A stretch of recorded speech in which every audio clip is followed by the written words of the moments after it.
کے احکامات سے دوری، نبی علیہ السلام کے طریقوں سے دوری، یہ ہے مہنگائی کا اصل سبب۔ ایسے ہی رسول اکرم صلی اللہ علیہ وسلم نے ارشاد فرمایا، حضرت صوبان اس روایت میں نقل کرتے ہیں، فرمایا وَلَا يَزِيدُ فِي الْعُمْرِ إِلَّا الْبِرُّ وَلَا يُرَدُّ الْقَضَاءُ إِلَّا الدُّعَاءُ إِنَّ الرَّجُلَ لَيَحْرُمُ الرِّزْقَ بِذَنبٍ يُصِيبُهُ۔ حضرت صوبان رضی اللہ تعالی عنہ فرماتی ہے کہ رسول اللہ صلی اللہ علیہ وسلم نے فرمایا، نیکی انسان کی عمر میں اضافہ کرتی ہے اور دعا تقدیر کو بدل دیتی ہے۔ اور تیسری بات ارشاد فرمائی، ان الرجل لیحرم الرزق بذنب یصیبہ، آدمی گناہوں کی وجہ سے اپنے رزق سے محروم کر دیا جاتا ہے۔ تو دیکھیے اصل گناہوں کا سبب ہے مہنگائی کا زیادہ ہونا، یہ گناہوں کا سبب ہے۔ گناہ جتنے زیادہ ہوں گے اتنا ہی مہنگائی بڑھتی چلی جائے گی۔ اس لیے مہنگائی کا سبب یہ نہیں کہ ہم ہوتے ہیں، مہنگائی کا اصل سبب یہ کہ گناہ بہت بڑھ جاتے ہیں۔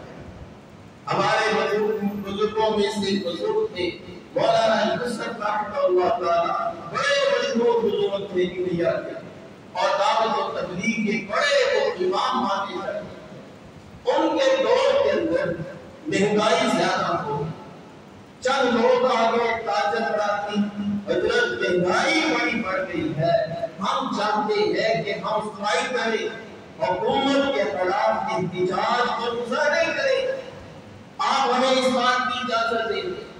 تو حضرت نے فرمایا احتجاج کرنا یہ اہل باطل کا شیوا ہے، اس لیے تم احتجاج کی میں تمہیں کبھی تک اجازت نہیں دیتا۔ اور فرمایا اللہ کے سامنے دو چیزوں کے ترازو ہیں، ایک بنی آدم کا ترازو اور ایک چیزوں کا ترازو۔ جب بنی آدم کی نیکیاں بڑھ جاتی ہے اللہ کے ہاں اس کی قدر و منزلت انسانیت کی بڑھ جاتی ہے، اللہ چیزوں کے ترازو کو ہلکا کر دیتے ہیں، چیزیں سستی ہو جاتی ہیں۔ اور جب آدمی گناہوں کی وجہ سے اللہ کے ہاں اپنی قدر و منزلت کو کھو دیتا ہے تو اللہ رب العالمین کے ہاں چیزوں کا ترازو وہ بوجھل ہو جاتا ہے، انسانیت کی قدر کم ہو جاتی ہے اور ریٹ بڑھ جاتی ہے۔ اس لیے فرمایا کہ تم اپنی اعمال کی طرف لوگو، جب تم اعمال کی طرف لوگو گے تو اللہ رب العالمین کی طرف سے یہ فیصلے آئیں گے کہ چیزوں کے ریٹ بدل جائیں گے۔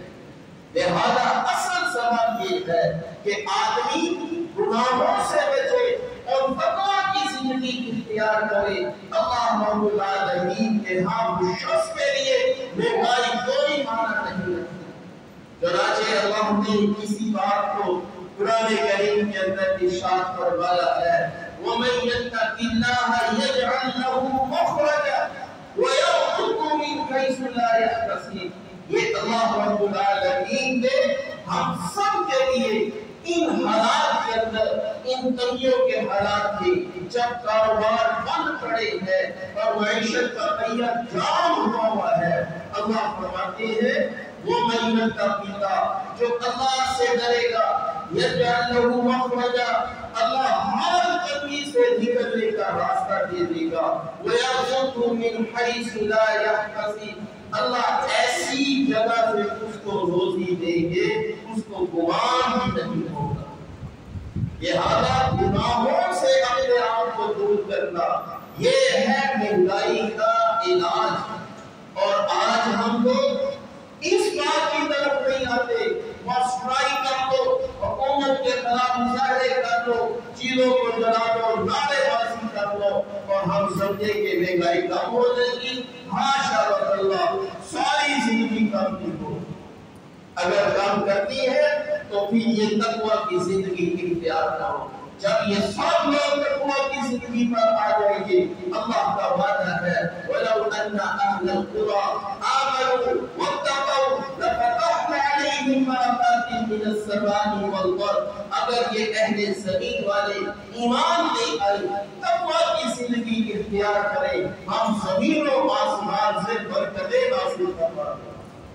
معلوم یہ ہوا تقوی سے اللہ کی برکتیں آتی ہے، چیزیں سستی ہوتی ہے، سارے معاملات سے اٹھ چڑھتے ہیں، اور اللہ کی نافرمانی سے ہی یہ مسائل پیش آتے ہیں اور چیزیں مہنگی ہوتی ہیں۔ لہذا اصل سبب مہنگائی کا وہ ہم لوگوں کی نافرمانی اور بے حساب ہے۔ اور حدیث میں بھی آتا ہے کہ جب آدمی بے حیائی کے کام زیادہ کرتا ہے، اللہ اس قوم کے اوپر قحط کو تنگی اور عزت کو مسلط کر دیتا ہے۔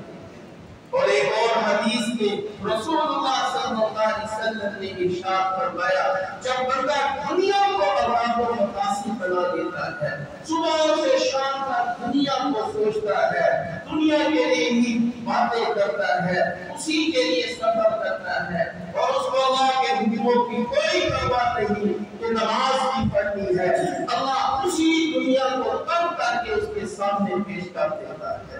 وہ یہی سمجھتا ہے میں نے کام نہ کیا تو میرے بل پورے نہیں ہوں گے، میں نے کام نہ کیا میرے اخراجات پورے نہیں ہوں گے۔ اللہ فقر و فاقہ کو اس کی آنکھوں کے سامنے کر دیا، وہ بس اسی سے ڈرتا رہتا ہے۔ وہ ایک سے دو فیکٹریاں لگا لے، دو سے چار لگا لے، وہ فیکٹریاں بڑھاتے رہے، بڑھاتا رہے، سوائے مصیبت کے پریشانی کے ہی اضافہ ہوتا ہے، مسئلہ پھر وہی کا وہی کھڑا رہتا ہے۔ لہذا میرے بھائیوں، اس مہنگائی کا علاج کیا ہے؟ ہم اپنے گریبان میں جھانکیں اور جھانک کر دیکھیں کہ میں نے کون کون سے گناہ کرتا ہوں، بس اس گناہوں سے کمی کرنا شروع کرتے ہیں۔ اگر 100 ہے تو 2-4 کو چھوڑ دو، بس آپ اپنے کی سیڑھی پر چڑھ گئے، اب اللہ کا وعدہ شروع ہو گیا، اب اللہ کی مدد آپ کے ساتھ ہو گئی، بس پھر مہنگائی کا جتنی بھی مہنگائی ہو جائے انشاءاللہ تعالی اللہ اس کو اس کے وہم و گمان سے بالا تر ہو کر اللہ اس کو روزی عطا کرے گا۔ اور دوسری بات یہ، مہنگائی کا رونا وہ ہے جس کا اپنے رب کے اوپر توکل نہیں ہے۔ جو آدمی رب کے توکل کرتا ہے اس کو مہنگائی سے کیا؟ اللہ نے جو رزق اس کے مقدر میں لکھا ہے، جب وہ سمجھتا ہے یہ مجھ کو ملتا رہنا ہے، چاہے آٹا سونے کے بھاؤ مل جائے، اتنا مہنگا ہو جائے، جو اللہ نے مجھے روزی دے دی ہے وہ دے کر رہنی ہے، ایسے شخص کو مہنگائی کا کوئی اثر نہیں ہے۔ فرمایا کہ ایک بزرگ فرمانے لگے، میں 1-2 چرسیوں کے پاس سے گزرا، ایک چرسی دوسرے چرسی سے کہنے لگا، یار ایک دنوں میں روٹی 30 روپے کی کرتی ہے، تو دوسرا چرسی کہنے لگا، اپنے لیے مہنگی کی ہے، ہمیں تو روزی اللہ نے دے دی ہے اور وہ دے کر ہی رہتا ہے۔ یہ ہے اصل توکل جو اللہ رب العالمین نے ہمارے مقدر میں روزی لکھی ہے۔ اگر وہ سمندر کی تہ کے نیچے بھی ہو، پتھر کے نیچے، پتھر کے اندر ہمارا دانہ لکھا ہے، اللہ رب العالمین وہ دانہ وہاں سے نکال کر ہمارے تک پہنچا دیں گے، بہت سے پہلے وہ دانہ ہمیں ضرور ملتا رہے گا۔ لہذا مہنگائی سے اتنا پریشان نہ ہو، جو اللہ نے مقدر میں لکھا ہے وہ مل کر رہنا ہے، موت سے پہلے اپنا سارا رزق ہم کھا کر جائیں گے، کوئی بندہ ہمارے رزق کا ایک دانہ نہیں کھا سکتا۔ لہذا اللہ کی ذات پر توکل کرو۔ رسول اکرم صلی اللہ علیہ وسلم نے ارشاد فرمایا، اگر تم پرندوں کی طرح اللہ کی ذات پر توکل کرو گے تو اللہ تمہیں پرندوں کی طرح پھیلائے گا کہ خالی پیٹ گھر سے نکلو گے، بھرے ہوئے پیٹ کے ساتھ گھر آؤ گے، اللہ بھی تمہیں ایسے ہی روزی دے گا۔ اتنی تعجب کی بات ہے، ہم مہنگائی کا رونا روئے، حالانکہ ہم دیکھتے ہیں اللہ کی ساری مخلوق بغیر کاروبار کے، بغیر تجارت کے، بغیر پیسے کے کھاتی ہے، کوئی بھی اللہ کی مخلوق بھوکی نہیں سوتی۔ جب اللہ ساری کھلاتا ہے، ان میں سے ایک بنی آدم ہے جس کے لیے اللہ نے چند ثواب بنا دیے ہیں۔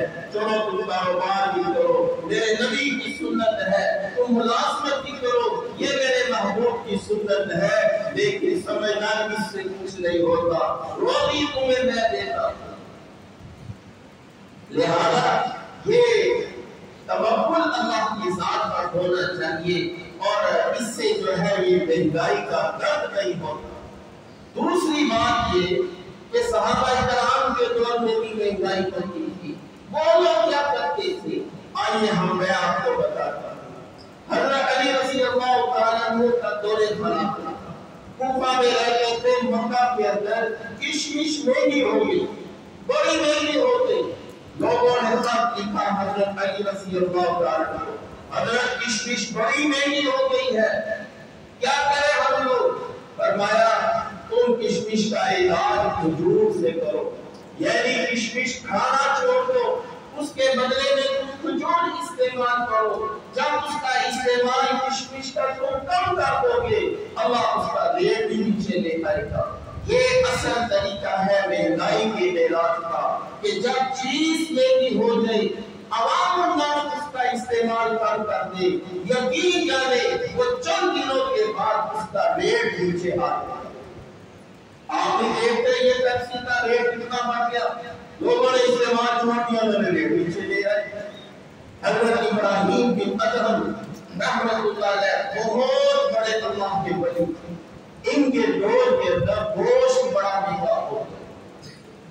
لوگوں نے کہا حضرت گوشت بڑا مہنگا ہو گیا ہے، کیا کریں؟ فرمایا اس کا علاج کرو۔ فرمایا اس کا علاج کیسے کرے؟ فرمایا اس کو کھانا چھوڑ دو، جب تم گوشت کھانا چھوڑ دو گے اس کا ریٹ کم ہو جائے گا۔ یہی اصل ضابطہ ہے مہنگائی کو کم کرنے کا۔ ہم بلا وجہ کی شاپنگ نہ کریں، ضرورت کا سامان خریدیں۔ جب سارے لوگ یہ کام کریں گے، چیزوں کی خریداری کم ہوگی، وہ یقیناً اس کا ریٹ کم ہو جائے گا۔ لیکن ہمارے ہاں مسئلہ کیا ہے؟ جب چیزیں مہنگی ہوتی ہیں اہل ثروت کہتے ہمیں کوئی پرواہ نہیں، وہ ضرورت سے زیادہ خرید لیتی ہے۔ اگر اہل ثروت کی ضرورت کے مطابق خریدے، لوگ کی ضرورت کے مطابق خریدے، دیکھیں چند دنوں میں اس کا علاج ہو جائے گا۔ تو بہرحال میرے بھائیوں، مہنگائی کا علاج تو یہ ہے ہم اپنے گناہوں سے توبہ کریں۔ توبہ ایک ایسی چیز ہے جب ہم توبہ کریں گے اللہ چیزوں کی وہ بھی سستی کرے گا اور ہمیں ہمارے مال کے اندر بھی اضافہ فرمائے گا۔ حضرت نوح علیہ السلام نے اپنی قوم سے یہی کہا قُلْ اسْتَغْفِرُوا رَبَّكُمْ إِنَّهُ كَانَ غَفَّارًا يُرْسِلِ السَّمَاءَ عَلَيْكُمْ مِدْرَارًا وَيُمْدِدْكُمْ بِأَمْوَالٍ وَبَنِينَ وَيَجْعَلْ لَكُمْ جَنَّاتٍ وَيَجْعَلْ لَكُمْ أَنْهَارًا۔ تم استغفار کرو، اللہ آسمانوں سے بارشیں موسلادھار کرے گا۔ تم استغفار کرو، اللہ تمہارے مال کے اندر تمہیں نگینا اولاد دے گا، تمہارے لیے باغات اور نہریں لگائے گا۔ یہ ایک استغفار کی کثرت ہے۔ معلوم ہوا جب استغفار کریں گے ہمارے گناہ معاف ہوں گے، جب گناہ معاف ہوں گے تو اللہ کی طرف سے برکات آئے گی۔ لہذا استغفار کی کثرت کرنی چاہیے۔ اور دوسرا یہ کہ اللہ رب العالمین نے ایک بڑا شاندار ضابطہ بیان فرمایا ہے۔ فرمایا یا ایھا الذین آمنوا استعینوا بالصبر والصلاۃ ان اللہ مع الصابرین۔ اے ایمان والو تم مدد کرو، کس کے ذریعے سے؟ صبر کے ذریعے سے اور نماز کے ذریعے سے۔ جب تم صبر کرو گے ان اللہ مع الصابرین، اللہ کی طاقت صبر کرنے والوں کے ساتھ ہوگی۔ اگر آج حالات خراب ہے، ہمارا کام کیا ہے؟ ان حالات کے اوپر صبر کرنا، نہ اسٹرائی کرنا۔ یہ اسٹرائی یہ کبھی کسی چیز کا بدل نہیں ہے، نہ رسول اللہ صلی اللہ علیہ وسلم نے نہ ہمارے بزرگان دین نے صحابہ کرام نے اسٹرائی کی ہے۔ ظالم سے ظالم بادشاہ ہے، ایک دو ضابطے بھی ان کی زندگی میں رہے، صبر اور صلاۃ۔ صبر کرو اور نماز کے ذریعے سے اللہ سے مدد مانگو، صلاۃ الحاجت پڑھو، 5 نمازیں اول پوری کرو، صلاۃ الحاجت پڑھ کر اللہ سے مدد مانگو۔ دو. جب یہ دو کام کرو گے دیکھو اللہ کیا فرما رہا ہے ان اللہ مع الصابرین. پکی ڈھکی بات ہے اللہ کی قدرت اس کے ساتھ ہو جائے. جب اللہ کی قدرت اس شخص کے ساتھ ہو جائے گی مہنگائی اس شخص کو کیا کہے گی. لوگ روتے ہیں مہنگائی مہنگائی مہنگائی. ایک مردانے بھی فرمانے لگے اگر مہنگائی ہو گئی تو کیا خیال رکھنا بھئی اللہ کے خزانوں میں کوئی کمی آ گئی ہے. اللہ کے خزانے تو ویسے کے ویسے ہے لہذا مہنگائی ہمیں کیا کہے گی. آپ نے کورونا کا دور گزارا ہے گھر بیٹھے روزی کھاتے رہے. بتائیے کس شخص کی ضرورت پوری نہیں ہوئی. جب اللہ بھیجا تک تمہیں کھلا سکتے ہیں تو اللہ ایسے بھی کھلا سکتے ہیں. مہنگائی کس وقت ہوتی ہے جب آدمی اپنی چادر سے زیادہ اور پھیلا دے, اپنے وسائل سے زیادہ خرچ کر دے, شادیوں کے اوپر, غموں کے اوپر, شادیوں کے اوپر, فضول خرچی کے اندر, تب اس وقت مہنگائی کا اثر پڑتا ہے. لہذا آپ صلی اللہ علیہ وسلم نے ارشاد فرمایا کہ جس شخص نے اقتدار کو اختیار کیا وہ کبھی تنگدست نہیں ہوگا. تو میرے بھائیوں ایک استغفار کی کثرت کرو, دوسرا یہ کہ نماز کے ذریعے سے اللہ کی مدد پاؤ, اور تیسری بات یہ صدقات کی کثرت کرو. جو آدمی لوگوں پر نرمی اور آسانیاں پیدا کرتا ہے اللہ کا وعدہ ہے اللہ اس کے لیے بھی نرمی اور آسانیاں پیدا کرے گا. جب تمہیں معلوم ہو حالات کم ہو رہے ہیں تو میں جھگڑا جا رہا ہوں, تم وسعت لوگوں میں پیدا شروع کر دو, اللہ تمہیں وسعت دے گا. جب بیمار ہونے شروع کرو ہونے لگو تو لوگوں پہ علاج معالجہ کرو, اللہ تمہیں صحت عطا فرما دے گا. جو خرچ کرو گے وہی لوٹ کر تمہاری طرف آئے گا. اللہ کا وعدہ ہے جو بھی تم خرچ کرو گے اللہ اس کا نیک بدل پیچھے لے کر آتا ہے. لہذا ایک تو صدقات کی کثرت کرنی چاہیے. تیسرے نمبر پر لا حول ولا قوت الا باللہ العلی العظیم. یہ اللہ کے خزانوں میں سے ایک خزانہ ہے. حدیث میں آتا ہے 100 سے زیادہ اس کے فائدے ہیں. سب سے کم درجے کا فائدہ یہ ہے کہ اللہ روزی کی تنگی اس شخص سے دور کر دے. لہذا 200 دفعہ صبح پڑھو, 200 دفعہ شام کو پڑھو, کثرت کے اندر آ جائے گا. انشاءاللہ اس عمل سے روزی کی تنگی دور ہو جائے گی. ایک صحابی آئے یا رسول اللہ میں بہت غریب ہوں, گھر میں کچھ بھی نہیں ہے. آپ نے فرمایا جب تم گھر میں داخل ہو کر گھر والوں کو سلام کرو, پھر مجھ پر درود شریف بھیجو, اور پھر ایک دفعہ قل هو اللہ احد پوری سورت پڑھو, اور پھر یہ عمل کرو. یہ 3 کام کرو. چند مہینوں کے بعد وہ شخص آیا کہنے لگا یا رسول اللہ اللہ نے بڑی برکت دے دی ہے, اب میں ہمسایوں کو بھی تقسیم کرتا ہوں. ایک صحابی آیا یا رسول اللہ میں بہت مقدس ہوں, ایک وقت کا بھی میرے پاس کھانا نہیں. آپ نے ارشاد فرمایا یہ پڑھا کرو توکلت علی الحی الذی لا یموت الحمد للہ الذی خلق السماوات والارض. یہ بات آیت پڑھو انشاءاللہ اس نے چند دن یہ آیتیں پڑھی اللہ نے اس کی روزی کی تنگی کو بھی دور کر دیا.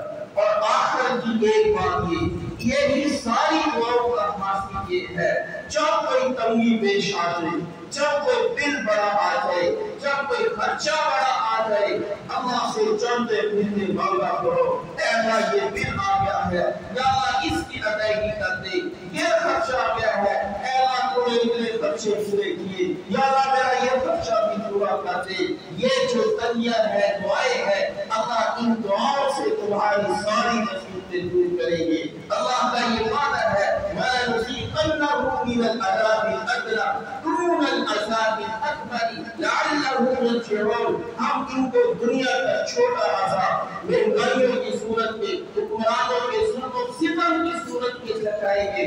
وجہ کیا ہوگی لَعَلَّهُمْ يَرْجِعُونَ تاکہ بندے میری طرف لوٹیں.